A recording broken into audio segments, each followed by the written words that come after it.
Dear students, आज हम पढ़ेंगे इकोनॉमिक्स का फर्स्ट चैप्टर क्लास 9 का the story of village Palampur. पहले तुम ये जान लो कि Palampur it is an imaginary name. Real में पालमपुर नाम का गांव नहीं है, लेकिन इन्होंने बुक में पालमपुर का नाम का यूज़ किया है हमें गांव को जनरल रूप में दिखाने के लिए।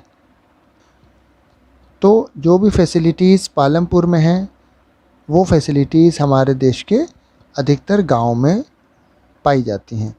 तो इन्होंने अधिकतर गाँव की कंडीशन को दिखाने के लिए पालमपुर एक हाइपोथेटिकल विलेज को के नाम को यूज़ किया है। ये गांव जो है डेवलप्ड विलेज है। यहाँ पर अच्छी रोड्स पाई जाती हैं, ट्रांसपोर्ट के साधन अवेलेबल हैं। गांव में अलग अलग कास्ट के लोग रहते हैं, some from scheduled caste also, some from higher caste also. कुछ के अच्छे मकान हैं, पक्के मकान हैं। लोअर कास्ट के लोगों के जनरली मकान कच्चे मकान हमें दिखाई देते हैं। गांव में इलेक्ट्रिसिटी है, मॉडर्न मेथड्स का किसान यूज़ करते हैं। ट्यूबवेल्स हैं इरिगेशन के लिए। इसके अलावा गांव में प्राइमरी स्कूल भी हैं दो, एक हाई स्कूल है, प्राइमरी हेल्थ सेंटर है और एक प्राइवेट डिस्पेंसरी भी है जहाँ पर बीमार लोगों का इलाज किया जा सकता है। इस तरह हम देख सकते हैं कि पालमपुर में बेसिक नेसेसिटीज़ की लगभग सभी चीज़ें मौजूद हैं। गांव में लोगों की जो मेन एक्टिविटी है वो फार्मिंग अधिकतर लोग फार्मिंग पर, एग्रीकल्चर पर डिपेंड करते हैं। लेकिन इसके अलावा कुछ नॉन फार्म एक्टिविटीज़ भी देखने को मिलती हैं। जैसे कुछ लोग स्मॉल मैन्युफैक्चरिंग यूनिट्स लगा के मैन्युफैक्चरिंग का काम करते हैं। कुछ लोग ट्रांसपोर्ट का काम करते हैं जिसमें auto rickshaw, tractors, tongas, trolleys ये सब यूज़ करते हैं और ट्रांसपोर्ट प्रोवाइड करके किराए से अपना काम चलाते हैं। कुछ लोग शॉप कीपिंग में लगे हुए हैं, स्मॉल शॉप्स आर देयर जिसके कस्टमर्स गांव में मिल सकते हैं। तो गांव में हम देखते हैं कि मेनली प्रोडक्शन एक्टिविटीज़ होती हैं, चाहे वो खेत में हो या स्मॉल स्केल प्रोडक्शंस हों। जब हम प्रोडक्शन की बात करते हैं तो हमें फैक्टर्स ऑफ प्रोडक्शन मिलते हैं। There are some factors of production और फर्स्ट फैक्टर जो आता है, फर्स्ट रिक्वायरमेंट प्रोडक्शन के लिए वो है लैंड। ज़मीन के बिना हम किसी भी तरह का प्रोडक्शन नहीं कर सकते, तो फर्स्ट रिक्वायरमेंट लैंड आता है। इसके बाद सेकंड रिक्वायरमेंट हमारा है लेबर। चाहे वो हम खेत में काम करें वहाँ भी हमारे लेबर्स की ज़रूरत पड़ती है। अगर हम इंडस्ट्री में प्रोडक्शन मैन्युफैक्चरिंग में काम करते हैं तो भी हमें लेबर्स की ज़रूरत पड़ती है। लेबर्स हमें अनट्रेंड भी ज़रूरत पड़ सकती है कई कार्यों के लिए, जहाँ पर कि रॉ लेबर से हमारा काम चल जाएगा, जैसे खेतों में मजदूरी करने के लिए। और कई जगह ऐसी आती है जहाँ पर कि हमें ट्रेंड लेबर की ज़रूरत पड़ती है, जैसे किसी खास तरह के प्रोडक्शन मशीनरी को चलाने के लिए। थर्ड फैक्टर जो आता है प्रोडक्शन के लिए वो आता है फिज़िकल कैपिटल, यानी कि जिन भी चीज़ों की ज़रूरत हमें प्रोडक्शन के समय पड़ती है, इसे हम बोलते हैं इनपुट्स। जो इसमें हमें चीज़ों की ज़रूरत पड़ती है they are included in physical capital. तो फिज़िकल कैपिटल को हम दो पार्ट में डिवाइड कर सकते हैं। पहला है फिक्स्ड कैपिटल, जिसमें टूल्स, मशीन्स, बिल्डिंग्स आदि चीज़ें आती हैं, जिसमें हम अपना पैसा एक बार फिक्स कर देते हैं और इसे हम हर साल नहीं निकालते। वो पैसा हम एक लॉन्ग टर्म के लिए फ़िक्स कर देते हैं। जैसे हमने मशीन लगा ली, वो मशीन चलती रहेगी 10-20 साल तक। ज़मीन ले लिया, मशीनें ले ली, बिजली के सामान, फर्नीचर ले लिया हमने, तो all these are fixed capital. ये सालों साल चलते हैं। और दूसरा फिज़िकल कैपिटल का दूसरा पार्ट है वर्किंग कैपिटल, जिसकी ज़रूरत हमें रोज़ के कार्यों के लिए पड़ती हैं, जिसमें रॉ मटेरियल्स भी आएगा और मनी इन हैंड भी आएगा। रॉ मटेरियल भी हमें बराबर लेना पड़ेगा, मनी इन हैंड की ज़रूरत भी हमें बराबर पड़ती है। प्रोडक्शन के तमाम ऐसे काम हैं जिसके लिए हमें डेली पेमेंट करना पड़ेगा, रेंट पे ना करना पड़ सकता है, मज़दूरों को वेजेस देना होगा, बिजली का किराया देना होगा, रोज़ का खर्च है, all these are included in working capital. Land, labour और फिज़िकल कैपिटल के बाद चौथा एक फैक्टर आता है हमारा ह्यूमन कैपिटल। ह्यूमन कैपिटल के बारे में आपके क्लास में बहुत डिटेल में नहीं दिया गया है, लेकिन ह्यूमन कैपिटल का इम्पोर्टेंस इसी बात से समझा जा सकता है कि हम किसी भी रिसोर्स का प्रॉपर यूज़ तभी कर सकते हैं जब हमारे पास ह्यूमन कैपिटल हो। अगर ह्यूमन बीइंग्स ट्रेंड, एजुकेटेड और हेल्दी नहीं हैं तो हमारे पास कितने भी रिसोर्सेज हों, कितनी भी नॉलेज हो, हम इसका इस्तेमाल नहीं कर सकते। So human capital is very important for using all these listed factors. इन चारों को मिला के हम बोलते हैं फैक्टर्स ऑफ प्रोडक्शन। अब हम फार्मिंग इन पालमपुर की बात करें तो फार्मिंग की बात करते हैं तो देखो, लैंड इज़ फिक्स्ड, ये एक सही बात है। हमारी ज़रूरतें बढ़ती जाती हैं, लेकिन लैंड जो है, हमारे खेत का जो साइज़ है, इसे हम खींच के बड़ा नहीं कर सकते। एक समय ऐसा था जब पॉपुलेशन बहुत कम हुआ करती थी और बहुत सारी ज़मीन एम्प्टी खाली पड़ी होती थी, तो जब हमारी ज़रूरत बढ़ती थी तो किसान नए नए खेतों को एग्रीकल्चर के काम में ले लेता था। लेकिन बढ़ती हुई पॉपुलेशन के साथ आज कहीं भी हमें वैकेंट स्पेस नहीं मिलती, all the fields are already engaged. तो ऐसी कंडीशन में अगर हमें प्रोडक्शन बढ़ाना है, जो कि हमें बढ़ाना ही है इंक्रीजिंग पॉपुलेशन के कारण, तो land can not be increased. Land तो हमारा फिक्स है, तो फिर हम क्या करें? पहले तो जो वेस्ट लैंड था, बंजर ज़मीन थी, उन सबों को खेती के लायक बना के धीरे धीरे काम में ले लिया गया। पर अब हमारे पास कोई खाली जगह नहीं है, तो हमें प्रोडक्शन बढ़ाना है क्योंकि पॉपुलेशन बढ़ रही है। तो हम उसी ज़मीन से अपना प्रोडक्शन कैसे बढ़ाएं? पहले किसान एक साल में एक खेत से एक ही फसल पैदा कर पाता था।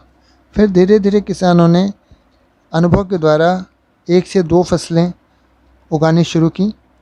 आज स्थिति यह है कि पालमपुर में एक किसान ज़मीन से एक साल में 3-3 फसलें प्राप्त कर लेता है। और इसका रीज़न है कि गांव में इरिगेशन की फैसिलिटी अवेलेबल है। इलेक्ट्रिसिटी गांव में आ चुकी है, जिसके कारण ट्यूबवेल से इरिगेशन किया जा सकता है। पहले तो किसान को रेन पर ही डिपेंड होना पड़ता था। गांव में कुछ ट्यूबवेल्स गवर्नमेंट के द्वारा लगवाई गई हैं और कुछ किसानों ने अपनी प्राइवेट ट्यूबवेल्स भी लगवाई हैं।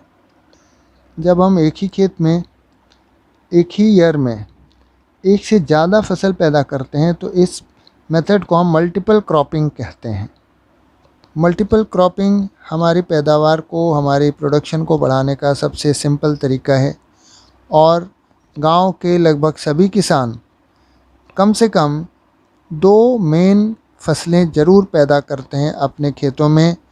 और अधिकतर किसान इसके अलावा थर्ड क्रॉप के रूप में पोटैटो का प्रोडक्शन भी ज़रूर करते हैं। पोटैटो, आलू का प्रोडक्शन भी कर लेते हैं और इस तरह से वो 3 क्रॉप्स का प्रोडक्शन कर लेते हैं।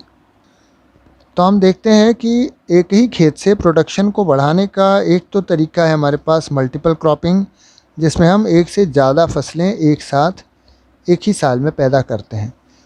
लेकिन मल्टीपल क्रॉपिंग उतना एफिशिएंट नहीं हो पाता क्योंकि आज हमारी ज़रूरतें और भी बढ़ती जा रही हैं। तो दूसरा इसका तरीका है मॉडर्न फार्मिंग मेथड का यूज़ करना।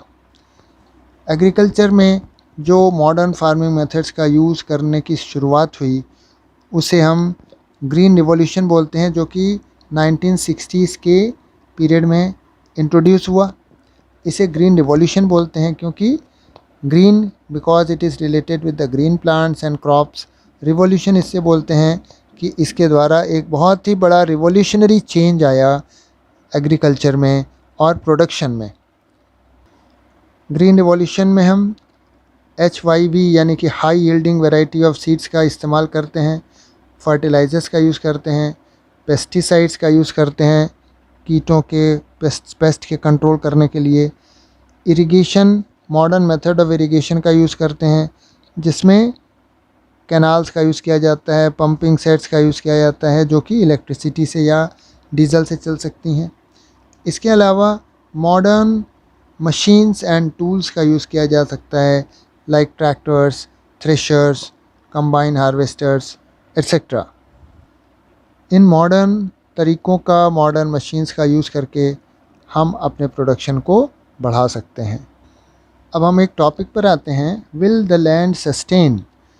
ये तो हमने देखा कि मॉडर्न फार्मिंग मेथड्स का इस्तेमाल करके हम प्रोडक्शन को कई गुना ज़्यादा बढ़ा सकते हैं, लेकिन अगर हम इस पर विचार करें कि क्या हम मॉडर्न मेथड्स का यूज़ करते जाएंगे तो प्रोडक्शन लगातार बढ़ता जाएगा या इसकी एक लिमिट होगी। जैसे आपने देखा होगा कि एक रबर बैंड को अगर खींचा जाए तो वो स्ट्रेच तो होता है, लेकिन वो after a certain limit it breaks down. तो एक लिमिट तो ज़रूर होगी। आज कई जगह पर किसान ग्रीन रिवॉल्यूशन के तहत अपने प्रोडक्शन को बढ़ाने के लिए ज़्यादा से ज़्यादा केमिकल्स और फर्टिलाइज़र्स का यूज़ कर रहे हैं, और इसका साइड इफ़ेक्ट हमारे सामने आ रहा है, लॉस ऑफ सॉइल फर्टिलिटी, क्योंकि केमिकल फर्टिलाइज़र्स का बहुत ज़्यादा एक्सेसिव यूज़ होना, जिससे कि सॉइल की नेचुरल फर्टिलिटी ख़त्म होती जा रही है।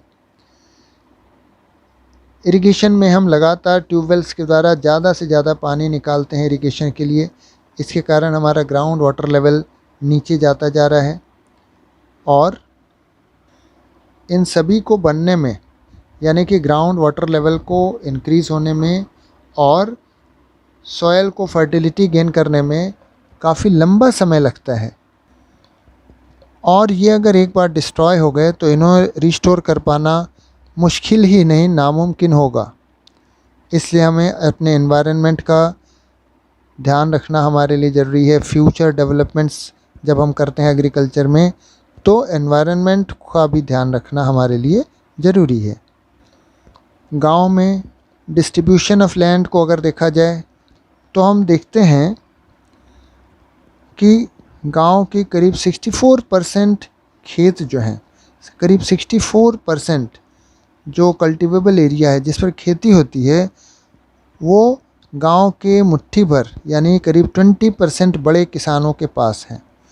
तो गांव के करीब 20% किसान ऐसे हैं, ओनली 20%, जिनके पास गांव की अधिकतर ज़मीन है, करीब 64%, और बाकी गांव के जो 80% किसान हैं उनके पास बची हुई 36% ज़मीन ही आती है।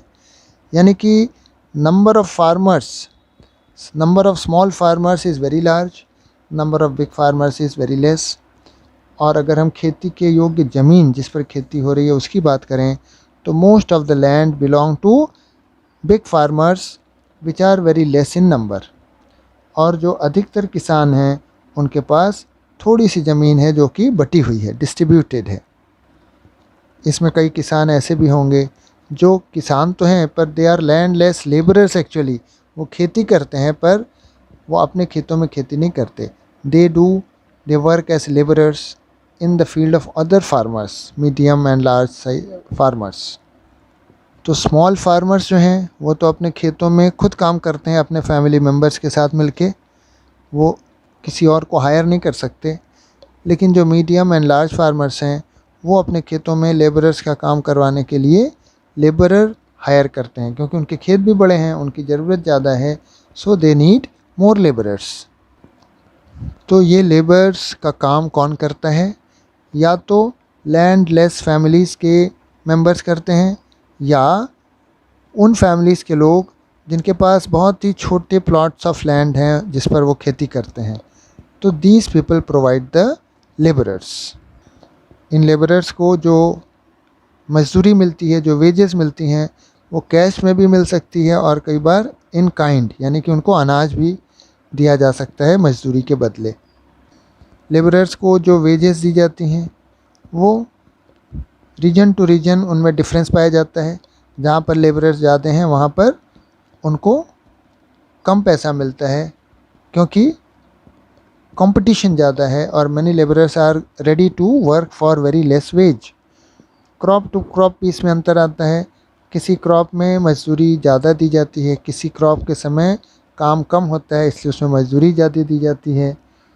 और अलग अलग फार्म एक्टिविटीज़ जैसे सोइंग है, हार्वेस्टिंग है, तो सब में मजदूरी का रेट अलग अलग दिया जाता है। Duration of employment of the labourers की बात करें इसमें भी वेरिएशन आता है। लेबरर्स को लगातार काम नहीं मिलता।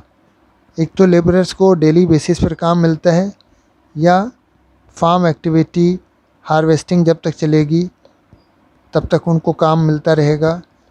कुछ किसान, बड़े किसान ऐसे भी होते हैं जो लेबरर्स को पूरे साल के लिए अपने यहाँ रखते हैं, पर ऐसे लेबरर्स की संख्या काफ़ी कम है और अधिकतर लेबरर्स को सफ़र करना होता है। Their work is not permanent, they don't get the work regularly. तो हम देख सकते हैं कि लेबर्स जो हैं इनकी संख्या काफ़ी अधिक है, और फैक्टर्स ऑफ प्रोडक्शन में हम देखते हैं कि लेबर ये जो है most abundant factor of production है, क्योंकि labours are easily available. There are so many people without land and in need of work. Large and medium farmers जो होते हैं इनका प्रोडक्शन चूँकि ज़्यादा होता है, तो ये अपने परिवार की ज़रूरत के लायक अनाज रखने के बाद ये रिमेनिंग क्रॉप्स को बेच देते हैं, और इनके पास सरप्लस काफ़ी होता है, जिसके कारण इनकी इनकम होती है। तो ये इनकम इनकी कैपिटल बन जाती है फॉर द नेक्स्ट सीज़न, और अगले सीज़न में जब इनको कैपिटल की ज़रूरत पड़ेगी तो वही सरप्लस प्रोडक्शन के सेल से जो पैसा आया है वो उनके लिए कैपिटल का काम करेगा।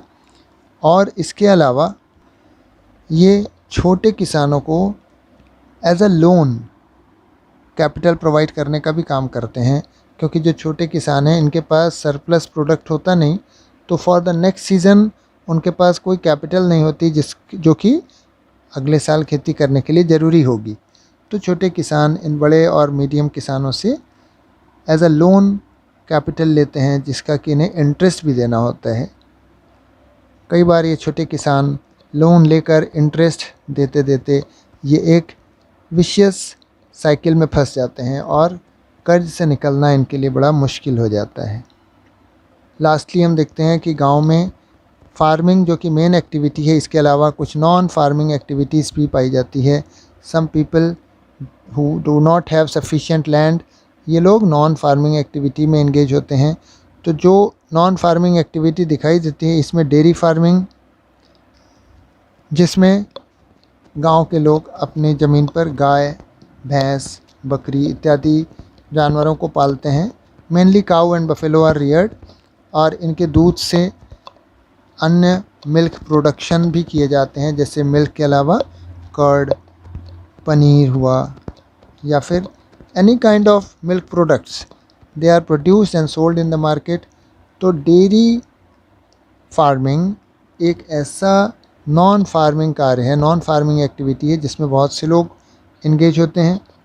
कुछ लोग जिनके पास ज़मीन और कम होती है वो लोग शॉपकीपर्स का काम करते हैं, छोटी सी शॉप्स खोल के वो गांव में, और इस तरह की शॉप जिसकी ज़रूरत, जिसके कस्टमर इनको गांव में मिल जाएंगे, छोटी मोटी ग्रोसरी की शॉप, टी शॉप, या फिर पान की दुकान, इस तरह की छोटी शॉप्स जहाँ की उनको रोज़ का काम चल सकता है इनका।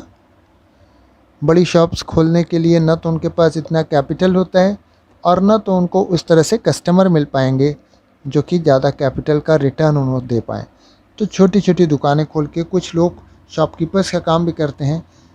इसके अलावा एक और सेक्टर है ट्रांसपोर्ट सेक्टर, जो कि आजकल बहुत तेज़ी से डेवलप हो रहा है, क्योंकि अब लोगों को अपने काम के सिलसिले में, चाहे वो किसान हो या वो किसी नॉन फार्मिंग एक्टिविटी में लगा हुआ हो व्यक्ति हो, या परिवार के अन्य सदस्य हों, उन्हें ट्रांसपोर्टेशन की ज़रूरत पड़ती है। Transportation of people, transportation of goods. किसान को अपना अनाज, रॉ मटेरियल, अपने उपज, सब्जी, फल इत्यादि को ले जाने के लिए ट्रांसपोर्टेशन की ज़रूरत पड़ती है। लोगों को एक जगह से दूसरी जगह जाने के लिए ट्रांसपोर्टेशन की ज़रूरत पड़ती है।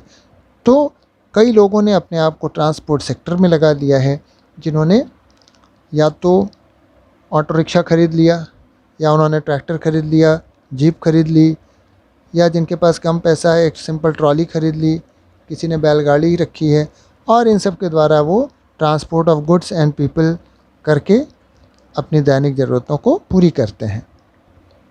तो ट्रांसपोर्ट एक ऐसा सेक्टर है नॉन फार्मिंग एक्टिविटी का, जो कि बहुत तेज़ी से डेवलप हो रहा है। इसमें गवर्नमेंट भी हेल्प करती है। गांव में जो कच्ची सड़कें होती थीं उन्हें पक्की सड़कों में कन्वर्ट कर दिया गया है। All weather roads, metal roads बना दी गई हैं, जिससे कि अब गाँव को सिटीज़ से जोड़ दिया गया है, मार्केट से जोड़ दिया गया है। और अब किसानों के लिए अपने प्रोडक्ट्स को बेचना, अपने क्रॉप्स को बेचना, वेजिटेबल्स को बेचना, फ्रूट्स को बेचना, फ्लावर्स को बेचना पहले से कहीं आसान हो गया है। मेरा ख्याल है कि इस वीडियो के माध्यम से आपको गांव की एक झलक ज़रूर मिली होगी। हमारे मॉडर्न विलेजेस, आज के जो गांव हैं, उनमें क्या सुविधाएं अवेलेबल हैं और क्या किन फील्ड्स में कुछ और करने की ज़रूरत है, ये सभी चीज़ों से आप अवेयर हो गए होंगे। Thank you for listening and watching this video.